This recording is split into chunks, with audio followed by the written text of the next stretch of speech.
Shelly Chapman of EatRelateLove.com, and this is Eat What You Love, a 4-part series designed to help you explore the foods that feed your best life. And this is the 3rd part of our series where we're focusing on love, which is an acronym, and we are on letter V. V stands for vibes, eating foods that you vibe with. Now, what does that mean when I say vibe? So, you know when you're with a person or you go to a party or you encounter a new sort of situation and you're like, you kind of vibe with it or you may not. That's what we're talking about. So food is no different. Remember, food itself is an entity. It's an energy. And so you want to make sure that when you approach your food, which is why diets don't necessarily work for everyone, because you're missing a crucial part of it. Do you vibe with it? If a diet prescribes that you eat salads all the time and you don't vibe with salads, you vibe more so with maybe a plate of beans and rice or maybe some fresh chicken kebabs and then some couscous. But if that's not part of your diet prescription, then clearly you can't eat it. And then you feel kind of when you're approaching your food because you're not vibing with it. And that's a very important part. So typically we think of vibe as our 5 senses. Eating with your senses. So when you look at food, is it visually appealing when it first gets down in front of you? When they plate it in front of you at a restaurant, does it look good? We eat with our eyes a lot. Does it smell good? Does the food itself, resonate when you smell it? Does it connect to certain memories when you smell it? That's also part of vibes. Does it taste good? Obviously, that's a huge part of it. Does it taste good? Does it feel good? The texture, whether it's the texture on your fingers or the texture when it's inside of your mouth. So does it sound good? When food is sizzling and it's cooking, like these sounds, the smells, the sights, the taste, all of that goes into it. But there's also another vibe, which is like your 6th sense. How does it feel? When you're by the food, when you're around the food, what's the feeling you have? Like, do you have a good feeling about what you're eating, or is it kind of like, nah? Like when you're at a restaurant and they put something in front of you, before you even taste it, you can just sort of tell, like, I'm going to really enjoy this, or I really should have ordered something else. So that's what vibes mean. It's an important part of your diet. It's an important part of you choosing foods that serve your best life. And so remember, I'm against prescriptions of any kind, saying that this diet is best for everyone, because there's so many of us, there's no way that you could possibly say that me, one person, you, one person, can eat this particular diet and it's going to feed both of us the same way. It just doesn't work that way. So today, for our vibes, we are going to make red velvet waffles with a sweet mascarpone cream and a maple cacao syrup. Talk about vibes. Now, this particular dish is all about vibes. We're talking visual appeal. We're talking texture. You have the crunch of the waffle. You have the cream of the mascarpone cream topping, and then you have the sort of like sweetness of the cacao and the maple syrup. So all of this is about vibes and visually and tastefully and subtly appealing to all of your senses. And some of it's not so subtle. Some of it's definitely like a pop in your taste buds. But there's also the feeling that you get when it goes in front of you. And this particular recipe can be adapted to fit any lifestyle. So if you're dairy sensitive, you don't have to use buttermilk. You'll see that in the recipe that we're going to talk about. Instead of buttermilk, I used almond, and I added some lemon juice to make my buttermilk. So there are lots of ways you can create your own buttermilk without using buttermilk. You don't have to use eggs either. You can use an egg replacer. Even with the mascarpone cream, while I'm using mascarpone cream, you can use coconut cream, which we've done in the previous video. So you can go back to that to see what that looks like as well.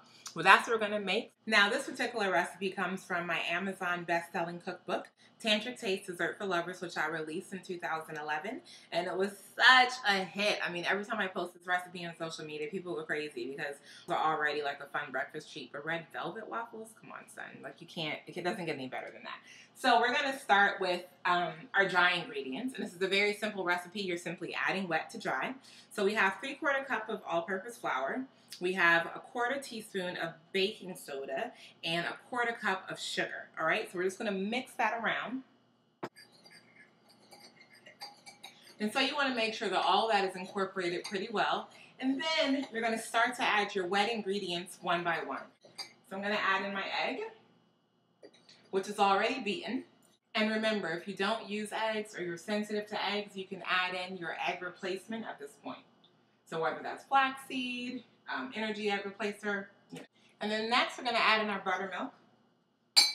which remember in this case is really almond milk or non-dairy milk. I use almond. And then I added lemon juice to create that curdling effect, so we have the buttermilk. And then lastly, we add our butter melted. And this is 1 tablespoon of butter. You just want to make sure all of that is incorporated really well.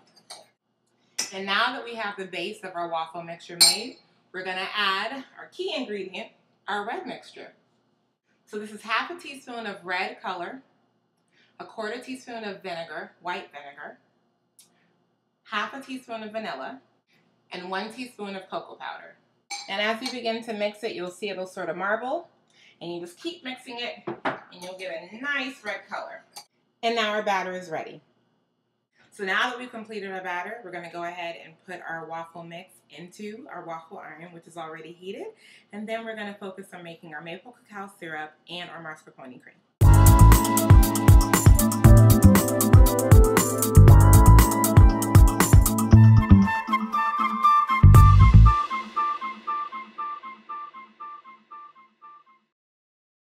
Our waffles are already made. As you can see here, we have our red velvet waffles. And so we're going to add our mascarpone cream and our maple cacao syrup. Now this is very, very easy. The mascarpone cream is really just mascarpone cream cheese and powdered sugar, which I mix together. So if you want measurements, because I know you do, you know I don't really like measurements. I like for you to figure out your own taste buds and create what makes sense for you. But if you're making this for a large party, 4 ounces of mascarpone cream and 4 tablespoons of powdered sugar. So you want whatever your ounce of mascarpone cream cheese is equal to your tablespoons of powdered sugar, okay? So that's what I did here, mix that. So we're just gonna put a dollop of that on top, just like you would if it was butter or whipped cream. And if you have dairy allergies, remember, you don't have to use the mascarpone cream. You can use coconut cream, which is also a nice dairy-free alternative. It's like a similar taste to whipped cream, which we did in the other videos of Eat What You Love. And then we have here our nice rich maple cacao syrup. Now all we did is we took dark chocolate or cacao powder if you have it. And if you don't have the powder, you can use dark chocolate itself, like the bar.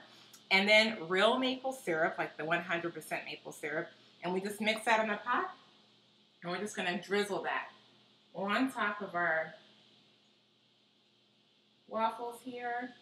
Oh, it looks yummy. This is a nice decadent dessert. Or breakfast, depending on how you want to eat it. And here we are. Perfect. Thank you so much. This has been the 3rd part of Eat What You Love.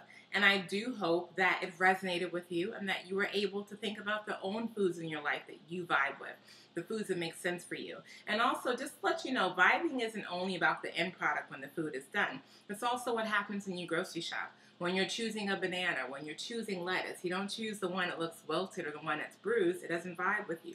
It's not appealing. So food talks to you in that way, and it lets you know who it is, what it is, and how it's there to serve you. And so you want to be in tuned enough and use your intuition, use your own sense of vibing to understand what's going to make sense for you when it gets into your body.